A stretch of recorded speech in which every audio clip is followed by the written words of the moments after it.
জুলাই গণ অভ্যুত্থানের 1 বছর পূর্তি শুরু হচ্ছে আজ। ঠিক 1 বছর আগে এই 1 জুলাই আমরা বৈষম্য বিরোধী ছাত্র আন্দোলনের ব্যানারে আমরা একটি গণতান্ত্রিক আন্দোলন শুরু করেছিলাম, যে আন্দোলনে আবু সাঈদ সহ শরিক হয়েছিল হাজারো লক্ষ তরুণ ছাত্র জনতা। কিন্তু আমরা দেখেছি সেই কোটা সংস্কার আন্দোলন থেকে বৈষম্য বিরোধী ছাত্র আন্দোলনের ব্যানারে এই আন্দোলন গণবিস্ফোরণের রূপ নেয়, গণ অভ্যুত্থানের রূপ নেয় এবং স্বৈরাচারী ফ্যাসিবাদী সরকারের পতন ঘটায়। এবং এই পতন ঘটাতে ক্রিয়ানকের ভূমিকা পালন করেছিল আবু সাঈদের মৃত্যু। 16 জুলাই শহীদ আবু সাঈদ মৃত্যুর ঘটনা যখন আমরা শুনতে পেয়েছিলাম শহীদ মিনার থেকে, এবং পুরা বাংলাদেশ তখন শোকে দ্রোহে কেঁপে উঠেছিল। এবং 16 জুলাইয়ের পর থেকে এই আন্দোলন অন্য দিকে মোড় নেয়। হাজারো লক্ষ ছাত্র তরুণরা রাজপথে নেমে আসে এবং এই সরকারের বিরুদ্ধে দাঁড়ায়, ফ্যাসিবাদের বিরুদ্ধে তাদের যে প্রতিবাদ, যে নতুন বন্দোবস্তের আকাঙ্ক্ষা সেটি ঘোষণা করে। আমরা আমাদের যে জুলাই পদযাত্রা, যেটিকে আমরা বলছি দেশ গড়তে জুলাই পদযাত্রা, যে আমরা স্বৈরাচারী ফ্যাসিবাদী সরকারের পতন ঘটিয়েছি, আমরা তার ব্যবস্থার বিলোপ চেয়েছি, কিন্তু যে একটা নতুন দেশ গড়ার জন্য যে উদ্যম দরকার, এখন যেই আমাদের গঠনের জন্য, রাষ্ট্র গঠনের জন্য আমাদের কাজ করা দরকার, সেই রাষ্ট্র গঠনের জন্যই আমরা মূলত এই জুলাই পদযাত্রা, যেখানে আমরা সারা বাংলাদেশের মানুষের সাথে, 64 জেলার মানুষের সাথে আমরা কথা বলবো, আমরা তাদের কথা শুনবো। আবু সাঈদরা যে কারণে মারা গিয়েছিল সেই স্বপ্ন, সেই আকাঙ্ক্ষা আমরা তাদের কাছে তুলে ধরব। তাই আমরা আজকে আমাদের এই পদযাত্রাটা শুরু করেছি এই রংপুরের পীরগঞ্জ, এই পীরগঞ্জের এই পবিত্র মাটি যেখানে আবু সাঈদ শায়িত রয়েছেন, সে আবু সাঈদের কবর জিয়ারতের মাধ্যমে আমরা আমাদের পদযাত্রা শুরু করছি। আবু সাঈদ যেভাবে পুলিশের বুলেটের সামনে বুক চিতিয়ে দাঁড়িয়েছিল, সেটাই জুলাই গণ অভ্যুত্থানে আমাদের অনুপ্রেরণা ছিল।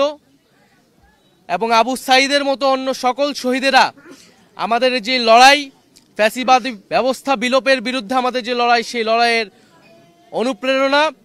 যুগ যুগ ধরে বাংলাদেশের মানুষ আবু সাঈদ, ওয়াসিম, মুগ্ধ সহ সকল শহীদদের এবং আহত যোদ্ধাদের শ্রদ্ধার সাথে স্মরণ করবে। আজকের দিনে আমি জাতীয় নাগরিক পার্টির পক্ষ থেকে এবং গণ অভ্যুত্থানে অংশগ্রহণকারী সকল ছাত্র জনতার পক্ষ থেকে আবু সাঈদ সহ সকল শহীদদের, আহতদের স্মরণ করছি। এবং আমাদের যেই দাবি ছিল যে বিচার, সংস্কার এবং নতুন সংবিধান, সেই 3টি দাবি আমি আজকে আবু সাঈদের কবর থেকে পুনর্ব্যক্ত করছি। যে একটি নতুন বাংলাদেশ গড়তে হলে আমাদের অবশ্যই বিচার, সংস্কার এবং গণপরিষদ নির্বাচনের মাধ্যমে নতুন সংবিধানের দিকে যেতে হবে। এবং যে জুলাই ঘোষণাপত্র এবং জুলাই সনদ নিয়ে টালবাহানা শুরু হয়েছে, আমরা স্পষ্টভাবে আমরা হুঁশিয়ারি দিতে চাই, যদি কেউ আপনারা মনে করে থাকেন, যদি সরকার বা অন্য কেউ মনে করে থাকে যে এই যে হাজারো লক্ষ মানুষ যারা রাজপথে নেমে এসেছিল তারা ঘরে ফিরে গিয়েছে, তাহলে আপনারা ভুল ভাবছেন। আমরা আবু সাঈদের কবর থেকে ঘোষণা করছি, আমরা বাংলার প্রতিটি পথে প্রান্তরে যাব। আমরা বাংলার ছাত্র জনতা, তরুণ, শ্রমিকদেরকে আবারও রাজপথে নেমে আসতে আহ্বান জানাবো। এবং আমরা 3রা আগস্ট ঢাকায় আসছি, বাংলাদেশের জনগণকে, ছাত্রদেরকে, শ্রমিকদের সাথে নিয়ে আমরা ঢাকায় ঢুকবো এবং আমাদের যে জুলাই ঘোষণাপত্র এবং জুলাই সনদ, সেটি আমরা আদায় করে ছাড়বো ইনশাআল্লাহ। আপনারা যারা সাংবাদিক ভাই বোনেরা রয়েছেন, তাদেরকে আন্তরিক কৃতজ্ঞতা জানাচ্ছি, ধন্যবাদ জানাচ্ছি। এবং আমরা এই পদযাত্রায় আপনাদেরকেও সাথে পাবো। আমাদের যে বক্তব্য, সাধারণ মানুষের যে আকাঙ্ক্ষা, সেটি জনগণের কাছে তুলে ধরবেন। আসলে মানুষ কি চায়, এই 1 বছরে মানুষের প্রত্যাশা আসলে কতটুকু পূরণ হয়েছে। এবং আমাদের মধ্যেও আসলে হতাশা রয়েছে, কারণ আমরা এখনো বিচারটা সম্পূর্ণ দেখতে পাইনি। আমাদের যে বৈষম্যহীন বাংলাদেশ, আমাদের যে সংস্কার, সেটিও আমরা আসলে সম্পূর্ণরূপে দেখতে পাইনি। ফলে আমরা মনে করি যে এই যে বলা হচ্ছে যে এইটা সরকার পতনের আন্দোলন ছিল, কেবল আমরা মনে করি এটা কেবল সরকার পতনের আন্দোলন ছিল না, এটি ছিল নতুন বন্দোবস্ত প্রতিষ্ঠার আন্দোলন।